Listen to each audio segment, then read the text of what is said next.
झारखंड की आईएएस अधिकारी पूजा सिंघल तो भ्रष्टाचार की सिंघम निकली। 19.5 करोड़ रुपए कैश में बरामद हुए हैं।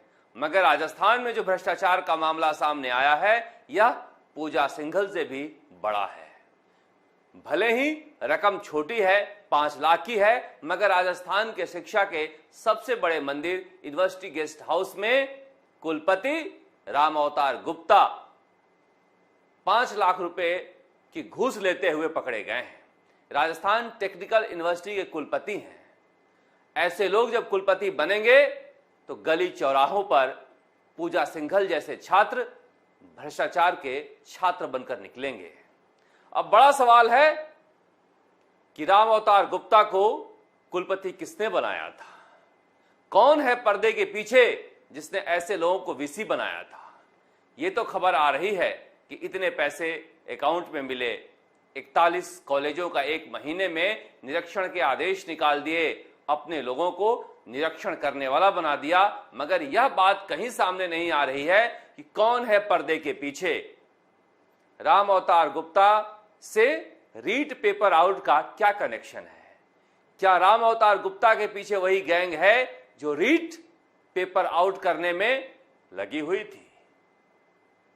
यह सच जब तक सामने नहीं आएगा कि राम अवतार गुप्ता जैसे लोग कैसे राजस्थान टेक्निकल यूनिवर्सिटी के वीसी बन जाते हैं, तब तक शिक्षा के मंदिरों में भ्रष्टाचार रुकेगा नहीं। और जब वहां नहीं रुकेगा तो पूजा सिंघल जैसे छात्र तो भ्रष्टाचारी निकलेंगे ही, भले ही वो आईएएस हो जाएं। सरकार को इस मामले में सच सामने रखना चाहिए कि कितने विश्वविद्यालयों में ऐसे कुलपति लगाए गए हैं जुगाड़ के रास्ते। जो जुगाड़ के रास्ते लगेगा वह जुगाड़ ही निकालेगा।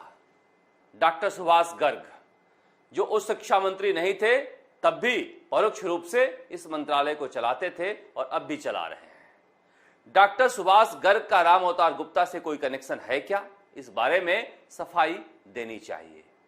दूर या नजदीक की कोई रिश्तेदारी है क्या? क्या उन्होंने कुलपति बनाने में भूमिका निभाई थी? क्या कुलपति बनाने में वह भूमिका निभाते हैं? क्योंकि जनता में इस तरह की बातें हैं और सरकार के ऊपर जब भी संदेह हो तो सरकार के लोगों को यह बात साफ करनी चाहिए ताकि जनता के अंदर से संदेह मिटे। क्योंकि कहा यही जा रहा है कि डॉक्टर सुभाष गर्ग से इनकी नजदीकी है और जो कॉलेज शिक्षा के नाम पर एक पूरा गैंग है, वो पूरा गैंग जो है डॉक्टर सुभाष गर्ग को जानता है और वह मानता भी है। रीट कनेक्शन में भी यही हुआ था और यहां भी यही कनेक्शन सामने आ रहा है।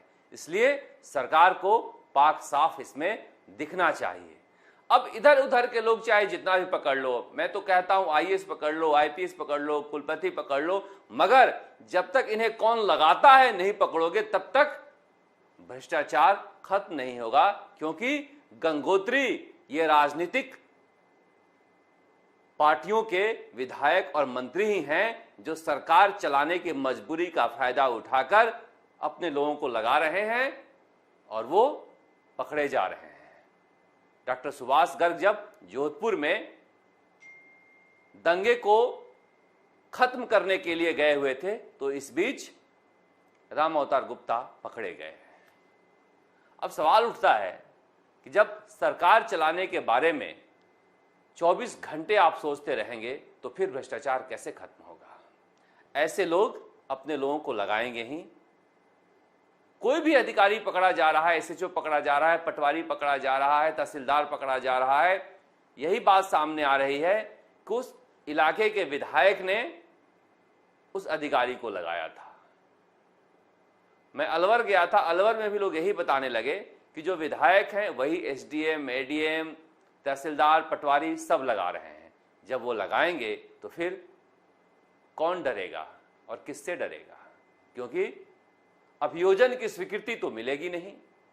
जैसे दौसा में जो एसपी पकड़े गए थे मनीष अग्रवाल, उनकी अभियोजन की स्वीकृति नहीं मिली क्योंकि गहलोत सरकार में एक मंत्री से उनकी नजदीकी की चर्चा दौसा चले जाएंगे तो हर कोई बता देगा आपको।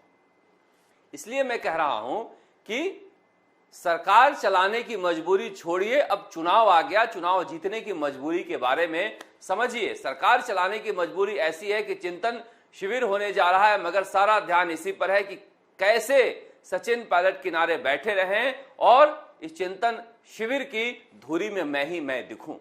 पहले ये प्लानिंग की जा रही थी, जिस पर कांग्रेस ने तुषारापात कर दिया है कि सारे विधायकों को बुलाकर वहां पर शो ऑफ स्ट्रेंथ किया जाए, ऐसी खबरें मीडिया में आ रही थी। मगर जब वो खत्म हो गया है तो फिर फोटो सेशन का कार्यक्रम कराया गया, वो भी खत्म कर दिया गया। तो अब 16 तारीख की रैली रखी जा रही है, ताकि रैली में विधायकों को बुलाकर कांग्रेस आलाकमान के सामने यह दिखाया जाए कि विधायकों में मैं कितना पॉपुलर हूं और जनता मुझे कितना चाहती है, मगर इससे चुनाव नहीं जीता।